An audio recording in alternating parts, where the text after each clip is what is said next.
Viajando com o Biquíni. Boa noite, é um imenso prazer estar aqui novamente ao vivo para apresentar mais um programa inédito para vocês. Essa nova série a gente vai começar viajando para uma das maravilhas do mundo, um lugar incrível que eu sempre fui louca para ir. Finalmente agora eu estava ali por perto e deu para ir. Então a gente vai embrenhar no mundo árabe, esse mundo tão diferente do nosso, aquelas mulheres de burca, camelos, Saara. Nós vamos na Jordânia visitar Petra, uma cidade incrível, um tesouro da humanidade.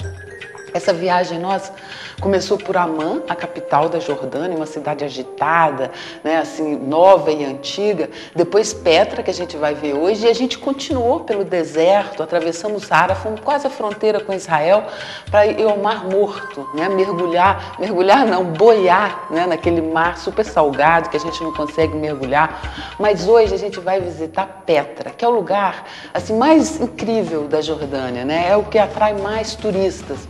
Petra é uma cidade incrível, de 2000 anos atrás. Lá moravam os nebáceos, que eram uma tribo assim, muito de pessoas muito inteligentes, interessantes, que fizeram uma cultura incrível. E essa cidade ela ficou perdida quase 300 anos para a humanidade, desde o século XIV. E em 1812, um viajante, um suíço, os viajantes sempre são curiosos, o Johann Ludwig Burckhardt, qualquer coisa assim, ele persuadiu o guia dele a entrar ali em Petra, que era desconhecido, ninguém sabia o que tinha ali, e descobriu para a humanidade essa cidade incrível, que há 2000 anos atrás eles já tinham assim, uma cultura refinada. Eles são muito admirados pela arquitetura, a engenhosidade, como é que eles foram capazes de levar água ali para o deserto, para uma cidade de milhares de pessoas. E era uma cidade assim, que ficou muito importante, porque estava bem ali na rota do comércio daquela época. Ela ligava aqui a China, a Índia, o sul da Arábia, a essa parte daqui, o Egito, a Síria, a Grécia, Roma. Mas solta aí as imagens, Fernando, para a gente ver Petra, na Jordânia. Petra, então, é o patrimônio da humanidade. Para sua conservação, ela é fechada, ela é um museu. Todas as facilidades acontecem na cidade do lado, o Wadi Musa. Quando a gente entra, a gente pode fazer os primeiros quilômetros a cavalo, 10 minutos. Depois a gente entra ali, num labirinto e caminha, mais de 1 quilômetro para chegar até o centro da cidade mesmo. Muito turístico, gente de todas as partes do mundo aí, muitos europeus, asiáticos, e ali em volta, tudo se desenvolve no sentido de agradar o turista, shoppings, restaurantes, bares. E a gente então entra aí nesse labirinto que a gente está entrando aí. Isso é um imenso sítio arqueológico. A entrada é esse impressionante corredor de 1.200 metros, estreito e profundo. O tamanho, a altura das pedras faz a gente se sentir pequeno. Aí eles procuram fazer a gente ter uma viagem mesmo no passado, procurando representar um pouco como é que eram antigamente ali as pessoas, roupas, o jeito que eles vestiam, guerreiros, obviamente. Mas esse caminho aí que a gente entra, essa altura dessas montanhas, esses cliffs, faz a gente se sentir pequeno aí dentro. Esse caminho aí é chamado de Sikh, e é de uma estonteante beleza natural. Os cliffs, eles chegam a 80 metros de altura. E eles fazem assim, formações bizarras, formações geológicas, pedras coloridas. E é incrível também a gente ficar vendo, assim, ali do lado, tem hora que dá para ver, vocês vão ver, tem um canal de água também que é assim, encravado na rocha, tá vendo? Ali atrás das pessoas. Era como eles levavam a água através do deserto para esses milhares de pessoas que já viviam aí nessa época em Petra, 2000 anos atrás. Tem muitos guias, muitos livros, muita informação sobre o local. A gente pode fazer também esse passeio à noite e descobrir Petra à luz de velas, que também é uma coisa linda, impressionante, com os beduínos cantando suas canções do deserto ali de fundo. E a gente pode pegar o cavalo ali, né? Como vocês viram a entradinha, mas eu subi, desci logo do cavalo, que estava muito desconfortável. E outras pessoas podem fazer também de carruagem. Você paga um pouco a mais e faz todo o caminho. Quem não pode, né, caminhar, não quer caminhar, muito calor, faz esse trajeto também a cavalo. Petra começa com esse corredor, então, estreito, entre essas altas rochas, com o sol batendo ali pela manhã que eu fiz o passeio, faz assim cores diferentes, nuances, né? E ali já dá pra gente ver alguns vestígios de como viviam esse povo, né? Nesse grande corredor aí a gente vê esses buracos, cavernas, entalhes, né, na pedra, mas a cidade é vasta, né? Esse lugar assim é único no mundo, gente. Depois vocês vão ver quando chega mesmo no centro, né? É vasto, é incrível. E tem grandes muros também, montes, né, que servem para ser escalados, revelando assim centenas, né, de esculturas cavadas na rocha, tumbas, fachadas de templos, halls funerários. Se a gente quiser mesmo se aprofundar, a gente fica dias aí em Petra.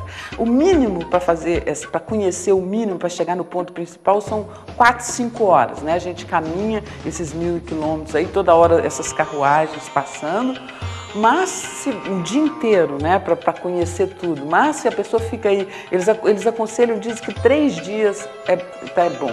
Vocês estão vendo aí essa rocha de um elefante, né? Então, esses são indícios da cultura deles. Será que eles conheciam os elefantes? Não existia elefante aí nessa época. Mas parece que esse povo, né, os nebacianos, eles vieram de longe, né? Então, eles tinham contato também com a Ásia, com a África, com a Índia. Então, isso mostra que eles, de alguma maneira, eles conheceram os elefantes. E é uma cultura muito enigmática, né? Como é que eles poderiam ser tão engenhosos naquela época, né?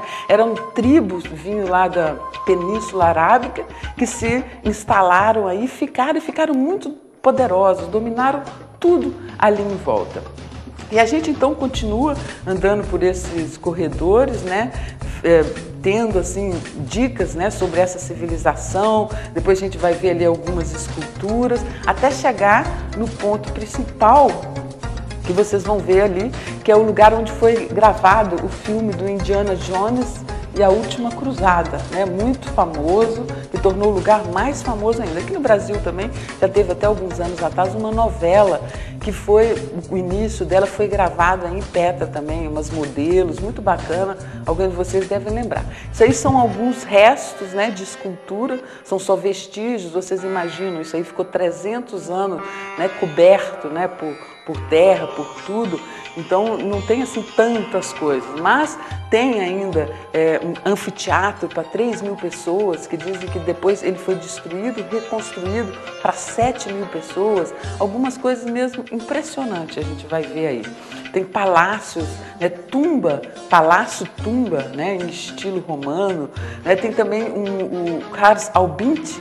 A gente não vai dar para ver hoje. Mas aí então, gente, é o ponto máximo de Petra, que é, como eles dizem, the treasure, né? O tesouro, né? É o lugar principal daí. De repente, assim, se apresenta isso aí pra gente. É conhecido na língua deles, no árabe, o Al-Kaznes. Né? Se apresenta assim de repente, um monumento de estilo arquitetônico único no mundo antigo. A maior influência dessa arquitetura aí é helênica, né? Dos gregos que estão ali perto, né? Alexandria, mas com o toque dos nabacenos, né? Sempre com o toque deles. Essa fachada aí impressionante, né? Todo mundo... O principal é isso aí. Depois continua, hoje não vai dar para a gente mostrar muito, é muito grande. Ficam esses camelos aí na frente, os beduínos. As pessoas podem, a partir daí, porque aí continua ainda uma caminhada longa, pegar camelos, ou esses burricos também ficam aí para as pessoas andarem, né? Irem até lá mais na frente, nos outros monumentos. Depois tem a praça central, onde era o governo, né? Onde se reunia, onde faziam sacrifícios.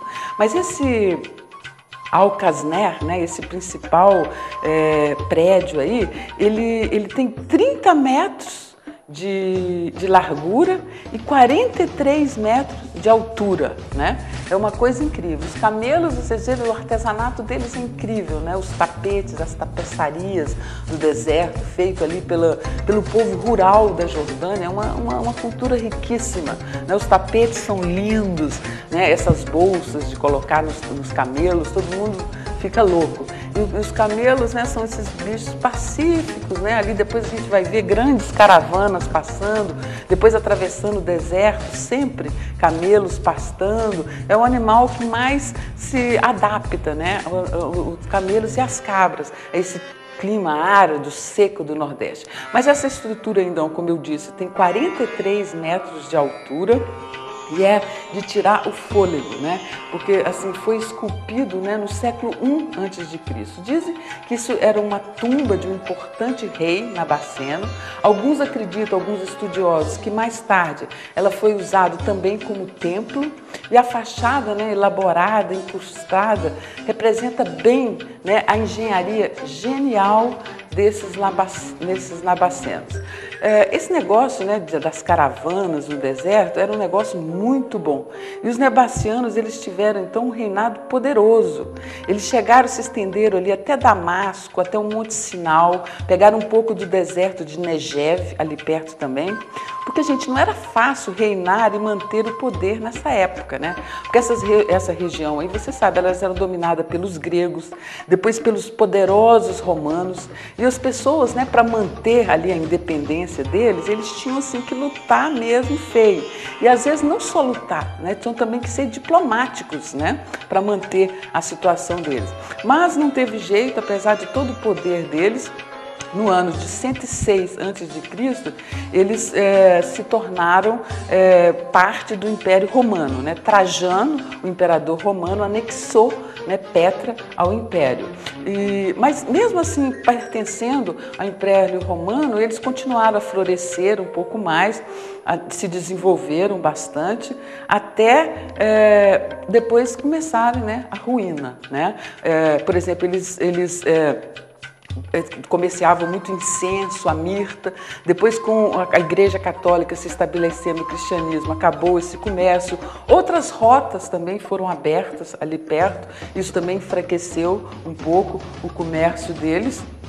Mas eles eram um povo conhecido, esses nabaceanos, como um povo esperto e prático, né? Eles não achavam assim que eles deviam se fechar na sua cultura.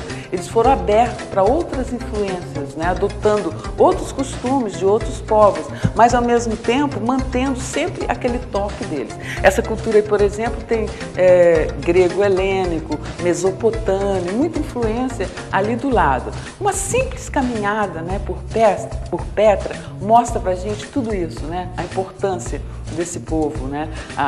Essa cultura incrível deles, justamente por não ter ficado fechada, se misturado, que criou uma coisa única no mundo, né? Tudo com influência ali de volta, mas fundido ali no local, na cultura deles também. A cidade era cheia de estrangeiros já na sua época, com as ruas movimentadas, terraços de agricultura e esse incrível sistema de distribuição de água, né?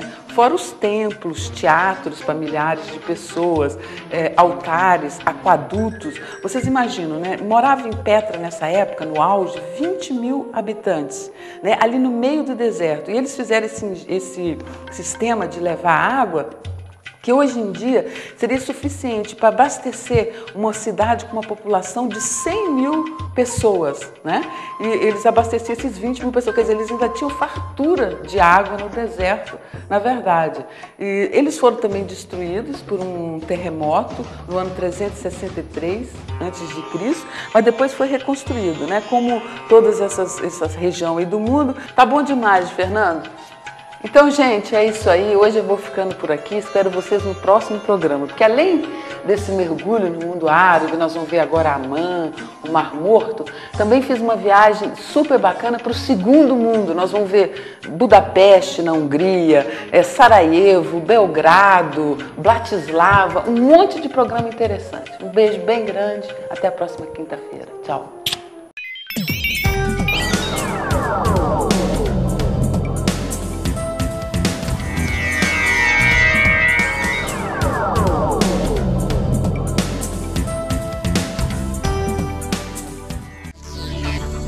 Viajando com o Biquíni.